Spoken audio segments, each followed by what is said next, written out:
fiction, science fiction, horror, fantasy, crime, LGBT, thriller.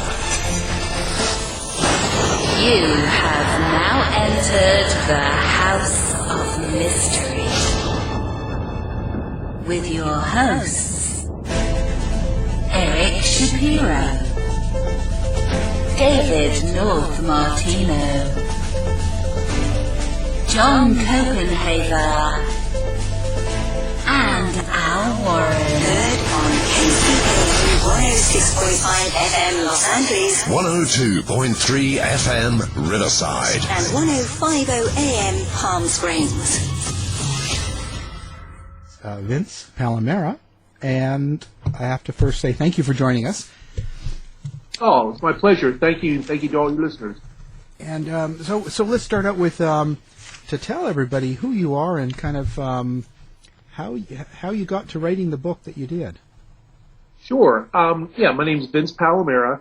I'm the author of the book Survivor's Guilt, The Secret Service, and the Failure to Protect President Kennedy.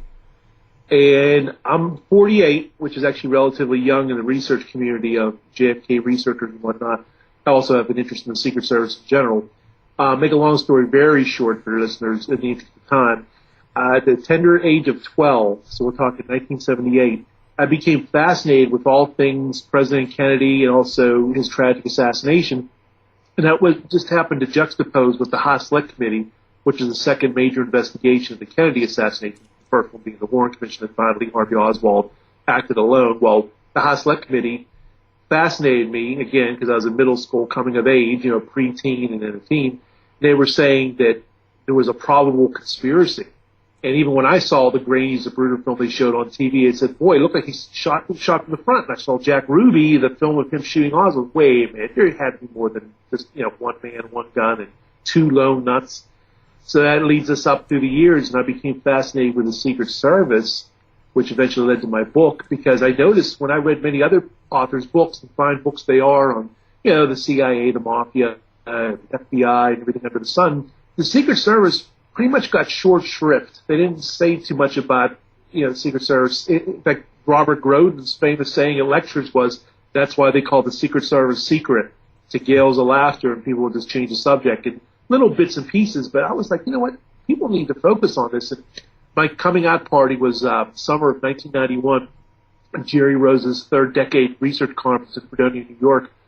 There was a lot of authors and researchers there, old enough to be my dad, or in some cases my granddad. I was only 25 at the time, 24 going on 25, and they were amazed at, my look at the Secret Service. And back then it was almost exclusively secondary sources, just what I saw in the films and comparing sworn testimony to the actual actions and inactions of the Secret Service. Because my thing has always been Oswald or no Oswald, conspiracy or no conspiracy. If the Secret Service would have done their normal professional job, President Kennedy would have lived, and we wouldn't be talking about his tragic death all these years later. It would have been akin to maybe like the Reagan assassination attempt or the Truman assassination attempt.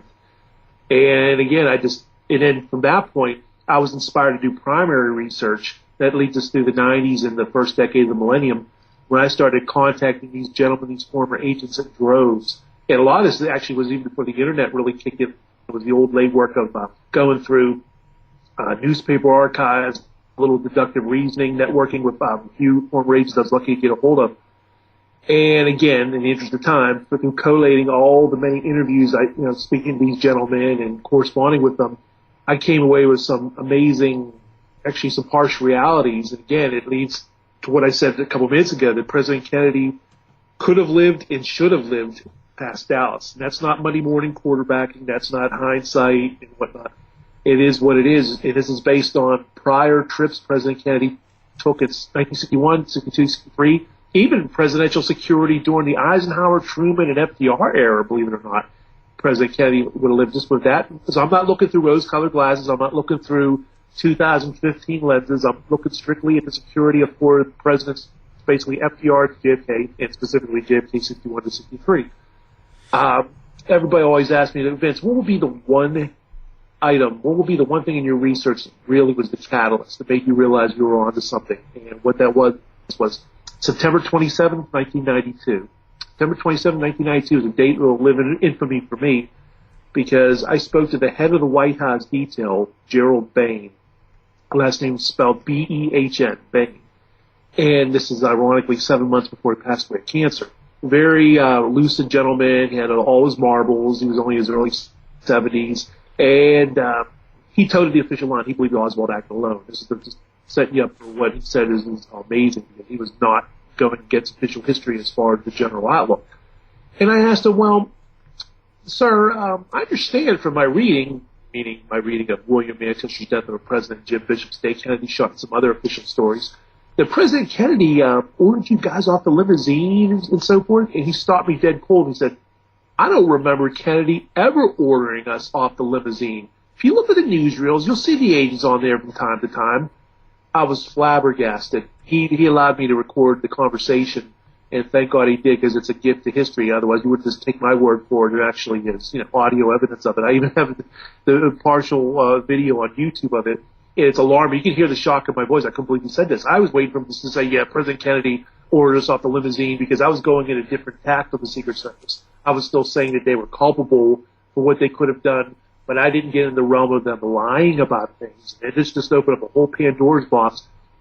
And I realized, wait a minute, the official story is that President Kennedy did order them off the limousine. And obviously with the agents not being by the car, riding on the car, or being near the car, that opened up President Kennedy to a field of fire, whether Oswald was acting alone or a conspiracy.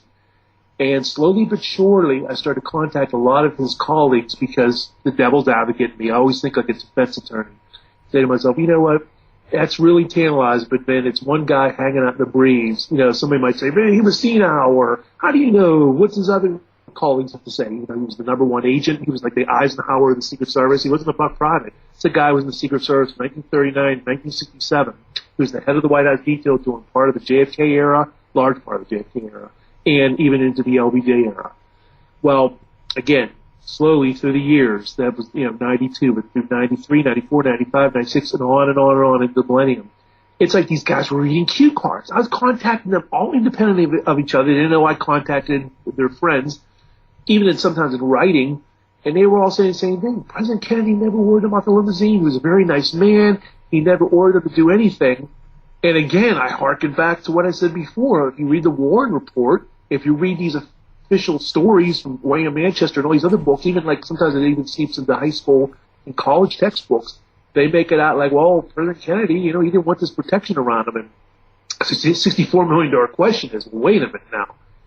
He should have got this protection, and they lied about it. Why would they lie? And that leads me to my book, Survivor's Guilt, The Secret Service and Failure to Protect President Kennedy, because I basically went A to Z. I contacted every single agent officer still alive. They passed away after I spoke to them, and some guys never got a chance to. But most of these agents I was able to correspond with and speak to. And it was alarming comparing official history.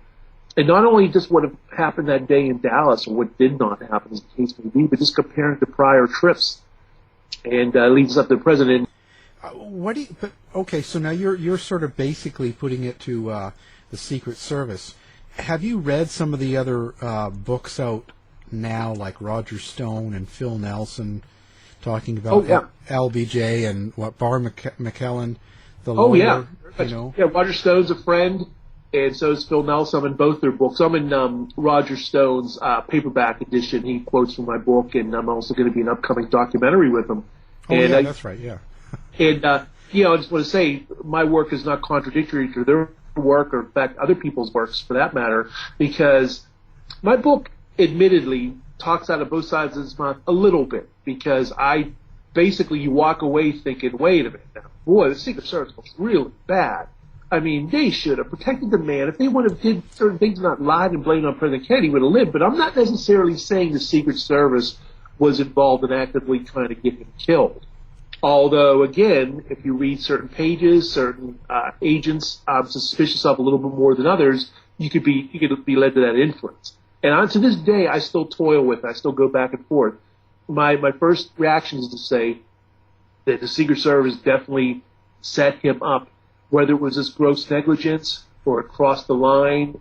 That's right. But I do not tease. I name names. I produce evidence. All the agents are named. All the testimony. It's tremendously documented to sources. not just my interviews and whatnot, but the official history of films, photos, original testimony. But just to get to the heart of the matter, when you were asked about the LBJ did it crowd and other theories, no, it definitely, in fact, I hate to say it, even for the minority of people that believe Oswald alone, my research still holds up because it comes down to if the gentleman, if Secret Service did the normal professional job, President Kennedy would have lived. But obviously, I steer towards conspiracy. I do believe there was one. I waffled one time, but I definitely believe there was a conspiracy based on some of those authors you spoke to and other ones. Doug Horn of the ARRB, Inside the ARRB, tremendous books. It's a 5-volume series. Jim Douglas's book, JFK and Unspeakable, fabulous.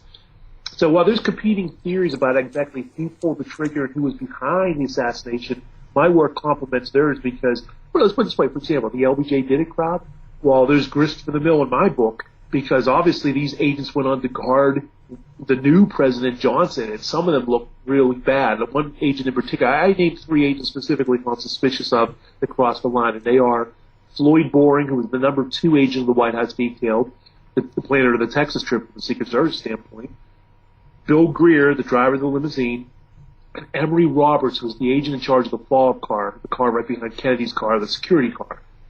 And the reason why I specifically targeted Emery Roberts, and it's mentioned in Roger Stone's book, is, well, when the shooting happened, he ordered the men not to move. Prior to that, at Love Field, when the motorcade began, he recalled 2 agents who were running with the car.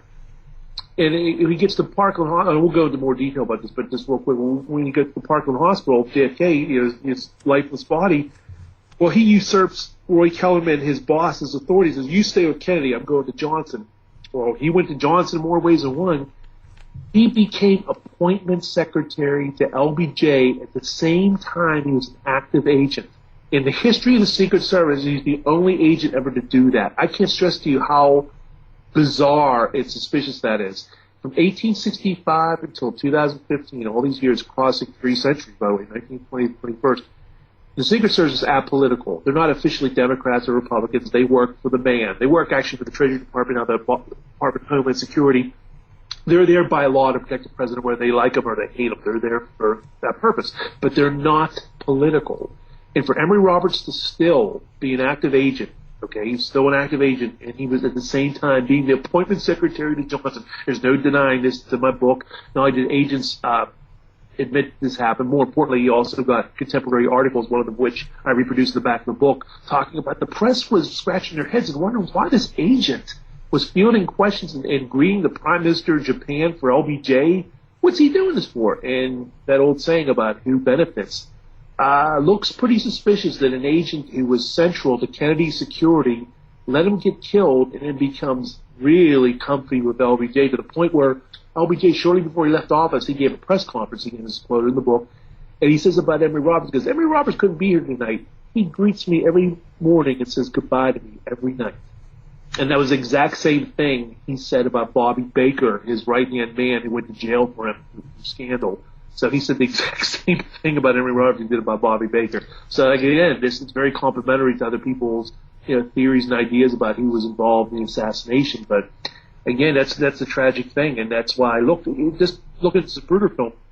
I said to myself, okay, it's fascinating about whether the shots came from the front or the back. I believe they came in both directions, but the bottom line is, if Bill Greer would have hit the gas, if he would have obeyed an order right beside him, the sequence is crucial. The first shot or shots ring out, whether you believe it came from the front or the back. Let's just ignore that for this one moment. Bill Greer knows Kennedy's shot. He turns around and he sees him being hit. And instead of hitting the gas, he disobeys a direct order from Roy Kellerman. So he has his own instincts, his own eye. He sees Kennedy's head. He sees Governor Connolly's head as well. He hears the scream, the agony, and everything. Roy Kellerman says, "Get out of line. We've been hit." Again, he ignores his boss, and for a second time is staring at Kennedy until the fatal headshot makes its mark. Only then does he face forward, then hit the gas when it's all over. He denied this all to the Warren Commission under oath. He lied under oath. And Roy Kellerman, buried in a footnote at William Manchester's death of the president, Roy Kellerman told Manchester, Bill Greer then looked at the back of the car. Maybe he didn't believe me. Pretty crazy. And Bill Greer had tremendous survivor's guilt, using my title. He was he went to Jackie Kennedy. Again, Jackie Kennedy, Bill Greer, and Roy Kellerman were all interviewed by William Manchester. In Manchester's book, he says that Greer went to Jackie Kennedy at Parkland and said, He was crying. He was, oh my God, I didn't mean to do it. If only I had seen it in time. If only I had swerved the car. If only I had hit the gas.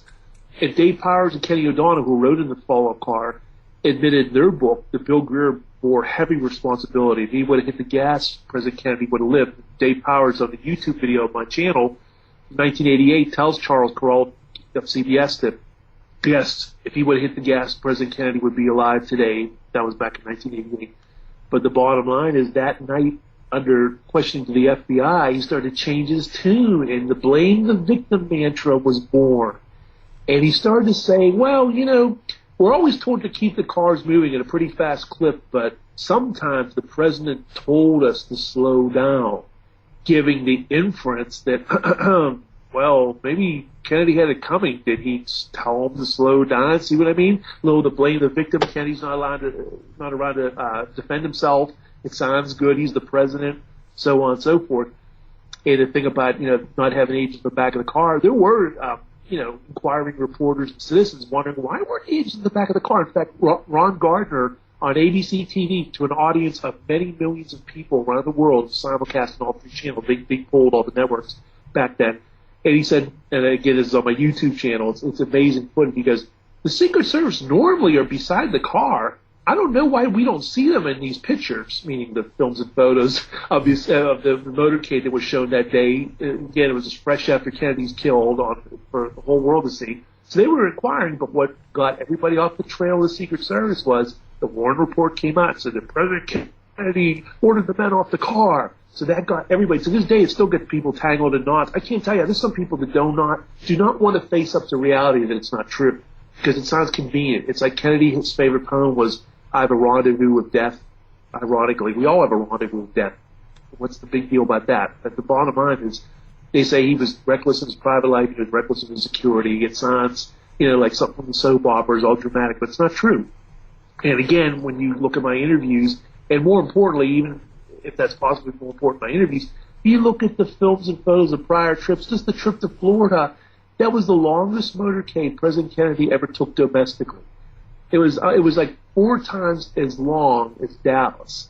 And agents rode on the back of the car just about the entire way. It was only at the very end of the trip when it was all over, when they were coming back from MacDill Air Force Base, they were going at super fast speed. The agents were on the back of the car at that point, although they oftentimes were on the back of the car at super fast speed.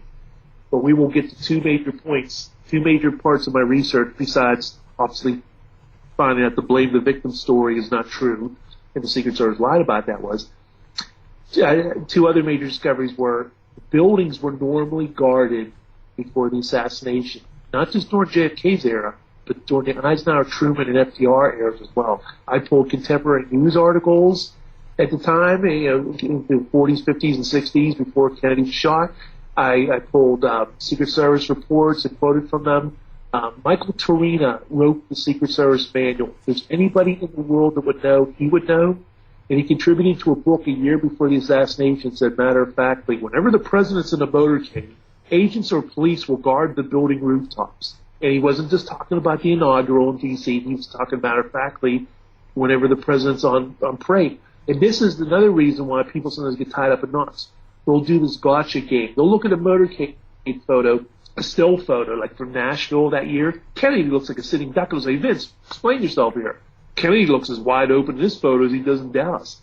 The building rooftops were guarded. There's absolutely no question about that. Nashville banner, matter-of-factly, states, I quoted in my book, that was President Kennedy's procession passed, policemen were guarding the rooftops, and they were relieved at each point. Like, in other words, the motorcades go by, and they're on the rooftops. As soon as it passed their quadrant, they would be relieved, and then the officers were on the other rooftops.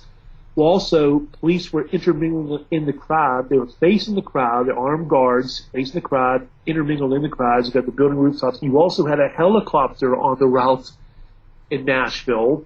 They were going at a fast clip, something people would not appreciate in a still photo. And again, this is how they got around the low manpower, because admittedly they only had like 300 some agents in the whole wide world back then. There was only approximately 34 agents in the White House detail, but they were augmented by field officers, local police, state police, sheriff's department, military intelligence, military operatives helped out with the route. But the major thing they got around with the manpower issues some they do to this day, but many people think it only happened because of the assassination. But they did this before. They guarded the rooftops. So for the people out there, I believe Oswald acted alone. Well, imagine if the building rooftops would have been guarded. They would have saw the open window and the rifle. And obviously, if there was a conspiracy, it would have been tenfold. They would have saw that before it happened. And again, just the trip before in Florida, Tampa, Florida, I got the Secret Service reports quoted in my book, is actually reproduced in the book. And right there it says, during the motorcade downtime, the sheriff's departments will secure the roofs of all buildings. I spoke to Russell Groover, who was a Tampa motorcycle policeman in the motorcade, and he said, matter of factly, oh yeah, all the building rooftops were guarded. Only one-story buildings were not guarded, but that was because they were going at a faster clip and agents were on the back of a limousine. See, it's a whole bunch of, it's not as black and white as people want to make it out to be. When they were going slower, agents walked beside the car or were riding, on the back of the handholds. They had the motorcycle coverage, the good number on both sides to flank Kennedy, when that was a protective situation. You had agents or police or military lying in the street facing the crowd or intermingling in the crowds themselves. You had that building coverage. In fact, Chief Bauman, the first director of the Secret Service under Kennedy, he was there from, ironically, November 22nd, 1948, until he was fired by Kennedy. We'll get to that in a moment. And he was replaced by James Riley, the former head of the White House detail. He came out with a blistering criticism of the Secret Service in December of 1963 and said that it was normally standard protocol for the buildings to be guarded and the windows to be watched. And he couldn't understand why this didn't happen. This happened on all out-of-time motorcades. So this is amazing stuff. But again, it took somebody like me to dredge the archive to find these things. You weren't going to find these in, over-the-counter books. No one brought these things up before. And a lot of times people got confused and tried to compare present-day security and try to look back at the past, and that's a fallacy. You cannot do that. That's not what I'm doing. And it's easy to look at a still photo and think that Kennedy's wide open on some other motorcades. Now, granted, there's a lot of motorcades where obviously the show of force is out. And you can see a lot of motorcades, and I quote in my book about all the trips where Kennedy was very well guarded, ostensibly. You could see the agents by the car, and so on and so forth. But there's certain trips where it doesn't look like he has a lot of security. But again, how they got around that was those rooftops were guarded.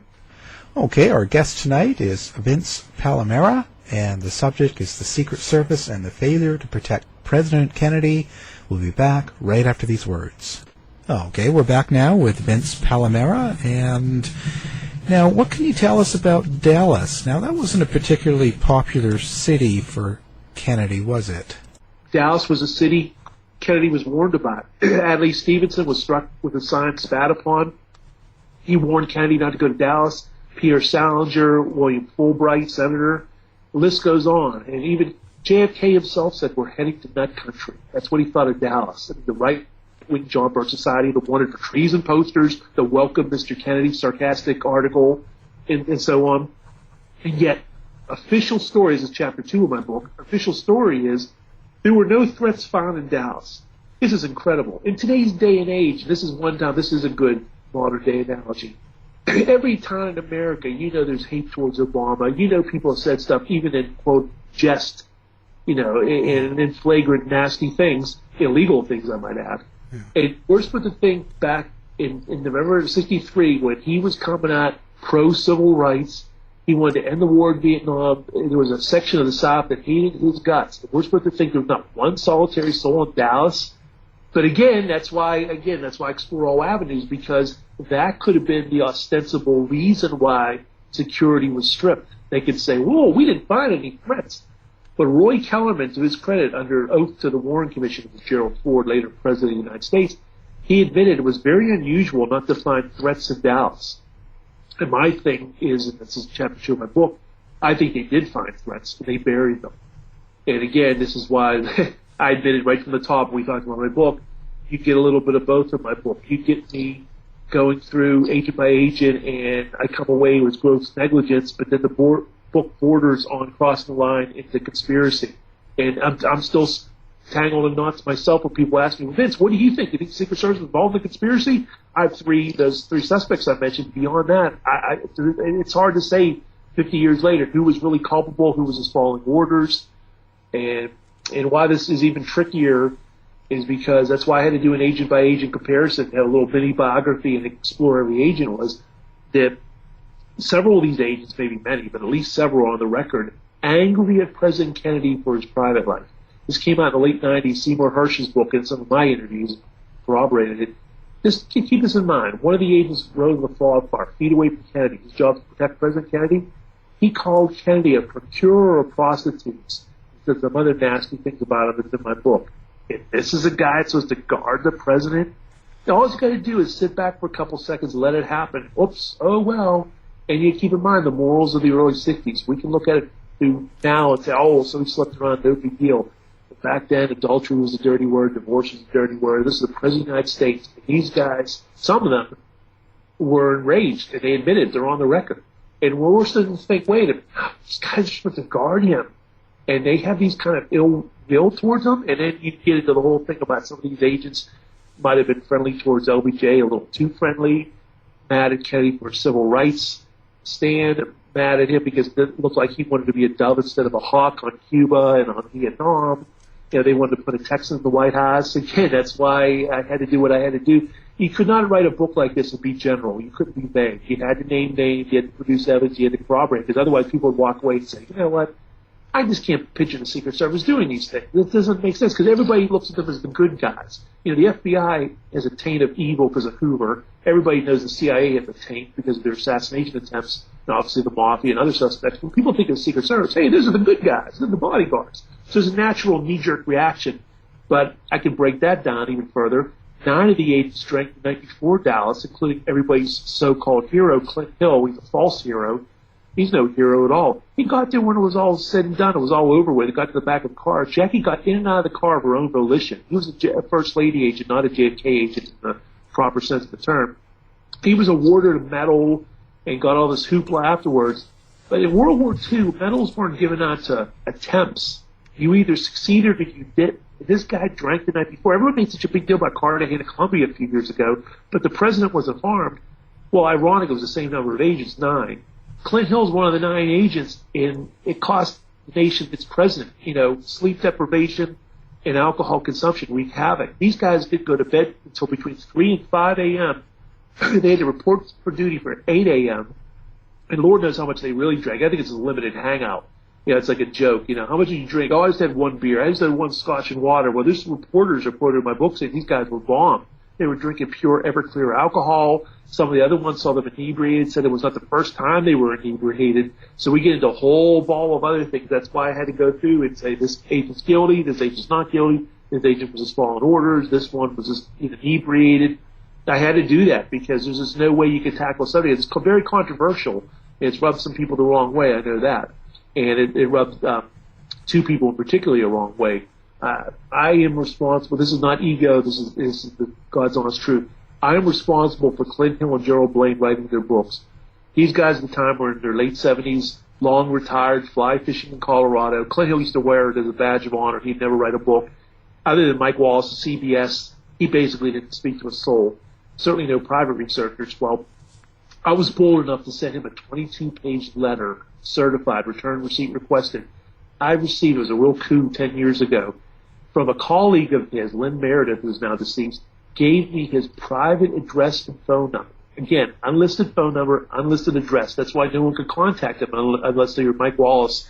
People on the street didn't know where he lived and how to get a hold of him. Well, I was bold enough to send him a Cliff Notes version of my book at the time, basically a thumbnail sketch like I'm doing now. I called him. He was livid, didn't want to talk to me. And then lo and behold, out of nowhere, I'm starting to get feelers that, hey, did you know that Gerald Blaine, and it turns out his best friend, Gerald Blaine, he served together in the Denver field office in the 50s, and they've been friends for 50-some years, is coming out with a book about the Kennedy detail. I'm like, what? Because that's what Gerald Blaine as well. Well, I called Gerald Blaine.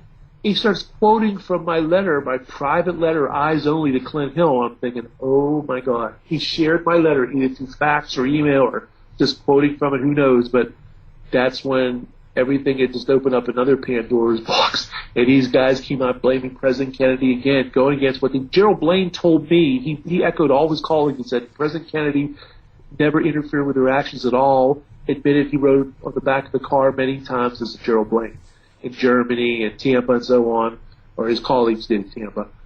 And here he is saying the polar opposite in his book, lying. And he's also talking about me about naming me on several pages. It's very obvious. People have read it and said, he's very defensive. It's obvious he's talking about you without naming you. And then all of a sudden, Clint Hill comes out with his book. He wrote the foreword to that book and contributed. Now, Clint Hill has another book coming out this year. All told, that'll be his fourth book. There was a movie in the work that got scuttled, but that's another story. So I think because the movie Parkland bombed, any movie on the assassination kind of went, down the tubes. But anyway, bottom line, these old men are out there now, book tours around the world, and they're espousing this blame the victim mantra again. And that's why it's a current event, even though it's 51 years later. These guys are out there putting the blame on President Kennedy because they don't want the world to look at them with a harsh eye. Everyone was mad about some of these later Secret Service scandals. The true Secret Service scandal, the Secret Service scandal, the original Secret Service scandal, is what happened on November 22nd, 1963. And again, that's not 2020 vision. Well, what do you think about the Warren Commission and the report? I join millions of other people and think it's a load of crap. I could use other words, but try to keep it clean. I think basically what it boils down to is it was, America was a very naive country back in 63 and 64. Like my dad told me, my dad's still living, he told me that, at the time, Vinny, they called me Vinny, I'm Vince, he said, 20 people could have killed Kennedy. We were so devastated with grief, the details went in one ear, not the other, and that's what they were hoping for. Keep in mind, I'm not getting off on a tangent here. People got to remember this context of the time. The Beatles came to America in 1964. The Vietnam War became a hot war in July, I think July and August of 64. The election was going on. People were grieving but moving on. And, there wasn't Woodward Bernstein. People believed the word of government like the word of God, especially the media, the lapdogs reporting everything. There weren't people on the internet. There was no internet. There was no hippies. Everybody believed everything. So they're coming out saying Oswald acted alone. Sure, there were some people skeptical, but they kept their skepticism to themselves until people like Mark Lane, Harold Weisberg came out. And even they were viewed as kooks by a lot of people for a long time. So that's how they got away with it. How they got away with it was they played on the same thing I talked about earlier. Everybody's first reaction is to say the Secret Service are the good guys. Why would they do anything? Well, back then, people's first reaction was, oh, come on. There's no way our government's not a banana republic. There's no banana republic here. There's no way they would have killed Kennedy in a coup. It has to be like his lone nuts. Never mind the fact that the Truman assassination attempt was a conspiracy of two gentlemen. Never mind the fact that the Lincoln conspiracy, that was a conspiracy of multiple people, even though it was only a lone shooter.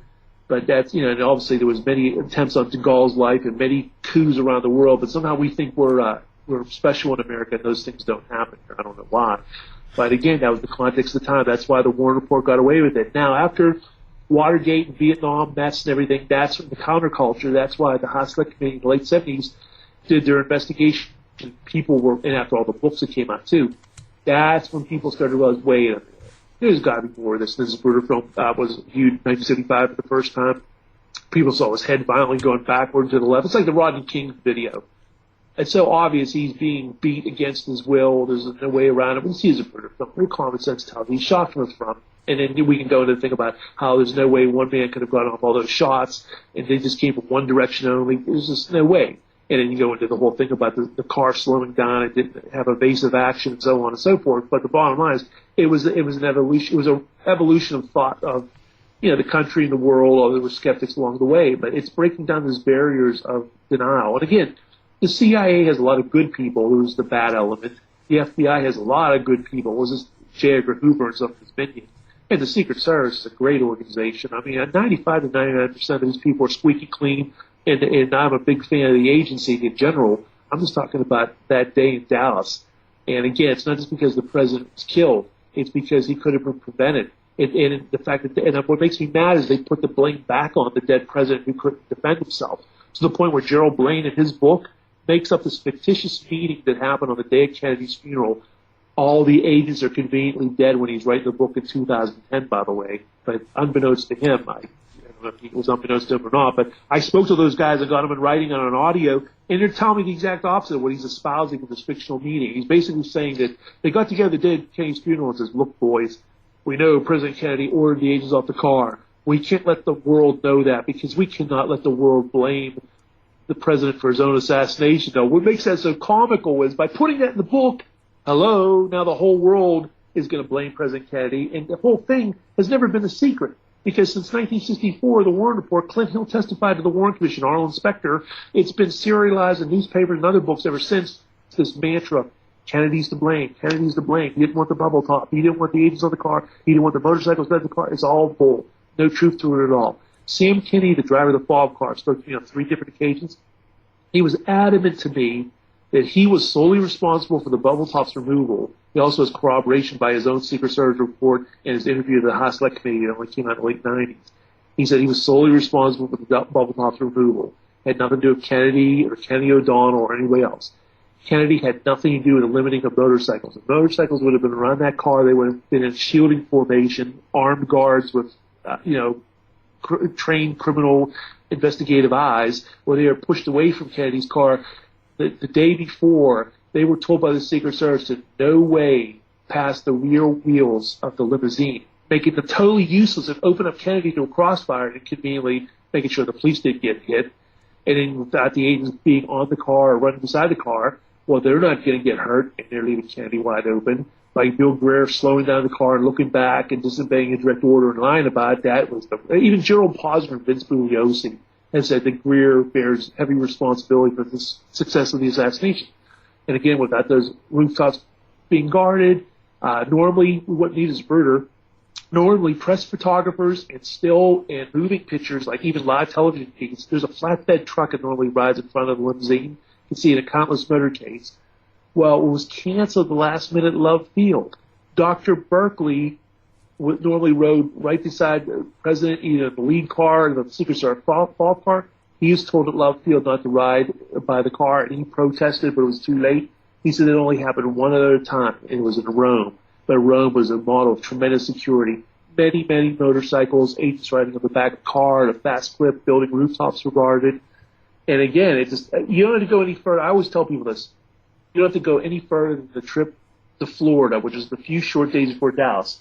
And I'll just your listeners in the interest of time, this is what happened in Tampa that did not happen in Dallas. Agents rode on the back of the car.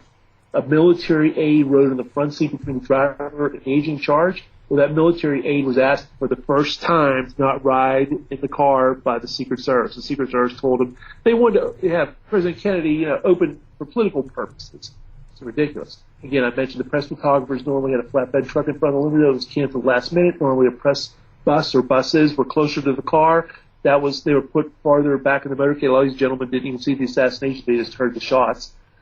Normally the number 1 agent and number 2 agent were on the trips, Gerald Bain and Floyd Boring. They had a third stringer on the Texas trip. This is tantamount to going to the Super Bowl and benching Tom Brady and having the third string guys start the game.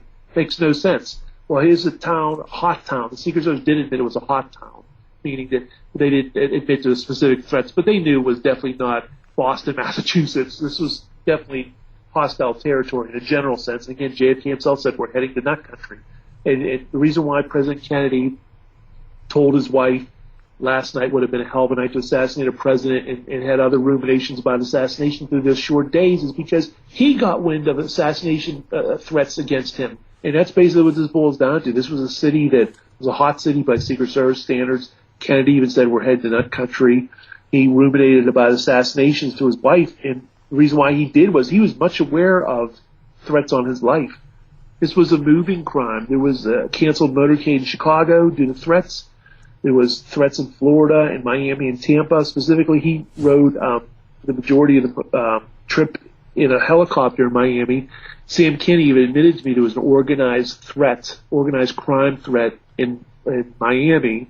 In Tampa, there was 6 pages, not Miami, there was 6 pages worth of threats and Secret Service reports that came out only in the late 1990s. A lot of this information only came out in the 90s and early millennium, by the way. It was only like people like me, I might have been the only one in certain cases, to find this stuff out. Because you had to dig, you had to pay money, you had to dig. You're a John Q. citizen out there, you're just going to buy a book at Barnes & Noble, you're not going to sit there and think about, well, the Kennedy's motorcade didn't really look like this or that or the other. And like I said earlier, there's a fallacy when people look at still photos. There's many trips where the protection of the president was very overt. You can see the agents at the back of the car, many motorcycles, et cetera, et cetera. But there's certain trips where you don't see that overt protection because security is both covert and overt. And sometimes to not look like we're living in a dictatorship with all these palace guards. What they did was, because of manpower issues, by those agents or police or military in, sort of subtle positions on building rooftops and intermingle with the crowd, they were able to give the protection without looking like a police state. And that's what they did on many trips. And again, in a still photo, you can't appreciate the speed of the cars and so on and so forth. And again, with good security, to this day, good intelligence, I should say, whenever a president goes, this is true in Kennedy's time, it's true before, and it's true after. Whenever a president goes anywhere, they check the research files for any potential threats to the president. In other words, if, the president goes to Detroit, they want to make sure in advance, is there anybody who wished ill of the president? And they hunt those guys down and either jail them or at least guard them, keep them under watch until the president leaves town. Well, again, like I mentioned earlier, we're supposed to believe there was no threats in Dallas, and this happened. It's totally crazy. An agent I spoke to, Abraham Bolden, said that he doesn't buy it. It's very unusual. Roy Kellerman said the same thing. That's what my book, Survivor's Guilt, The Secret Service, The Failure to Protect President Kennedy, is all about. It's a culmination of basically 20-plus years of research, interviewing and corresponding with a lot of these former agents. I compare official history and name names and go down the list of all Kennedy's trips, 61, 62, 63, even prior presidents.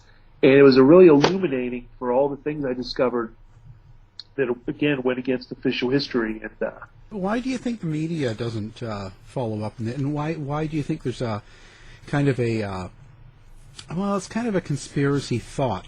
So anytime something comes out about Kennedy, there's a general kind of, that's just a conspiracy, or nobody really takes it serious.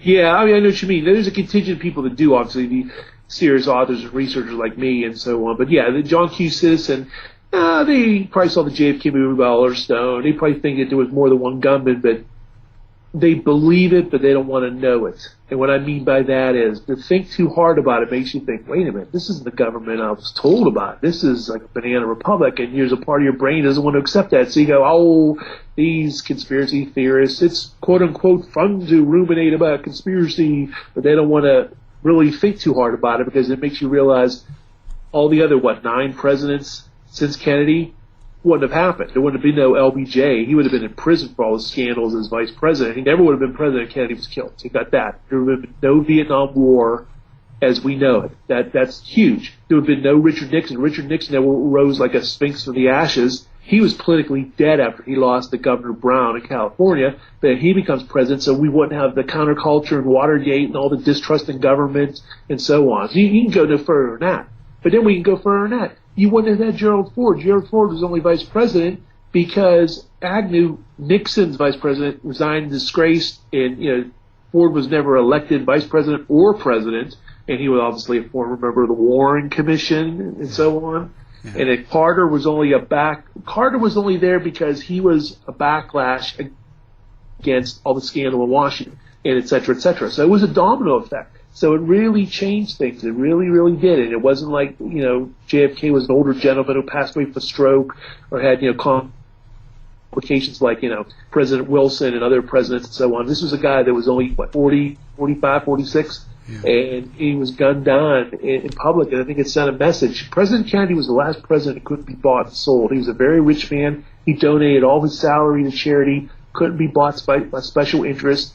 He had his quirks, he had his faults, but the reason why he had the libido he did was because two things. He was a devastatingly handsome man. He was the leader of the free world. As Henry Kissinger said, power is the ultimate aphrodisiac. He had women throwing themselves at him. He wasn't going after them. They were coming after him.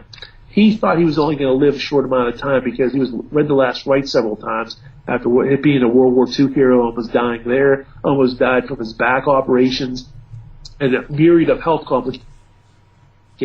And he was, for better or for worse, he learned from his dad. His dad was a real scallywag when it came to women and so on. So you had that. And, it just created, but like I said, he was a good man and he wanted to change a lot of things. And there would be no civil rights. LBJ was the president when the Civil Rights Act was passed, but that was a Kennedy bill all the way. So again, it changed so many things. And that's why people, don't want to think too hard about it, because like a parlor game, who do you think did it? But people don't, like Donald Sutherland, JFK movie, they don't want to ask the real questions. Why? Why was Kennedy killed? Why was it covered up? He was responsible, because it just goes against your it crosses some lines people don't want to get into. So, and then talk about, okay, so now the documentary coming up. Can you tell us a little bit about that? Oh, sure. Yeah, actually, I have a few, in the interest of time, I'll summarize real quick. Well, I got one that's technically out now called A Coup in Camelot. It was shown at the Texas Theater, and it's going to see a light on DVD. There's a trailer on YouTube about A Coup in Camelot.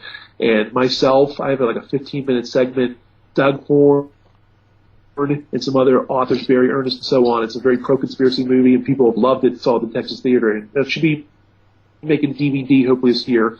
Another one I have is called The Man Behind the Suit. As associate producer, it's about Robert DeProspero, former head of Reagan's detail. He was in the Secret Service for a long time, and he's one of it's the opposite. It's the polar opposite of something you would expect from me, because I told you I'm a big fan of the Secret Service, and this shows what a Secret Service agent should be. This guy is tremendous. That's coming out hopefully this year. Another one I have is called Kill King 63. These are all filmed. It's just waiting to be released. That should be making DVD soon. But the big one I think you're referring to is Roger Stone's. That is yet to be filmed. It's hopefully this summer he'll commence. Myself and several other people. And I think his leans towards a pro-LBJ did it stance. Yeah. Obviously, these will be commercial DVDs. I think everyone's trying to look for wider release on television and theaters and festivals, but at the very least, these will all be commercial DVDs you can order on Amazon and so on. Yeah. Well, excellent. Anything else you'd recommend for people? Yeah. What I would say is, if you're interested in the Kennedy assassination related things, obviously, common sense, go online. There's a lot of information on the internet, on YouTube especially. But there's a lot of blogs. I would recommend staying away from news groups. There's too much arguing, infighting, and just plain silliness. You lose IQ points when you go to those news forums. There's too much. It's just ridiculous. But yeah, YouTube and blogs in general. Some really good books I can recommend are the 5-volume Inside the ARRB by Doug Horn, JFK and the Unspeakable by James Douglas, The Last Word, which is the last book by Mark Lane. On the Secret Service angle, I humbly recommend my book, Survivors Guild, the Secret Service, and Third to Protect President Kennedy. I'd say the last 5-10 years have been the best books that have ever come out in this case, bar none. The level of scholarship, research, it used to be back in the old days we were theorizing. Before the documents released by the ARB, before the internet kicked in, people really were doing dogged research, with the exception maybe of Harold Weisberg, but even he had his limitations for what the information he had. People were a lot of theorizing and guessing. That game's long over with. If you're not coming out with documented works, people don't bother. So the research is taking a tremendous upswing, but it is, we're in the 21st century and people have other things in their mind, and now we're in the post 9/11 world, so people really have some things in their mind besides just their own backyards. They're worried about terrorism and other things. I understand that, but keep in mind, this was the crime of the 20th century and it affected so much that came afterward. If Kennedy didn't do what he did in the missile crisis, none of us would be here. He saved the world, World War III, and nuclear annihilation. And again, the Civil Rights Act was really his bill. He wanted to end the war in Vietnam. So for all his foibles, we deserve to know why, the last president who was ever killed was assassinated. And my thing has been by the Secret Service, but there's a lot of other information out there. And I just say just look for those DVDs coming out. Really good books out there. Go for the most recent ones. That's your best bet. Yeah. And how do people get a hold of you? Okay, well, you can put my name, Vince Palamara, in Google. Just Google my name, and my blogs come up a lot of information. I'm on Twitter and Facebook as well. You can also email me at vincebethel@yahoo.com. That's vincebethel@yahoo.com. So it's VinceBethel @yahoo.com. But you'll find this information. You just Google my name on page 1, it all comes up. Excellent. Thank you very much. Thanks a lot. I appreciate it.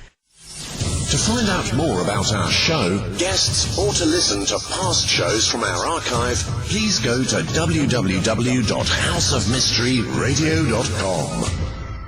Show's over for now. Was it as good for you as it was for me? Well, good night. This has been a production of Something Weird Media. I'll be back.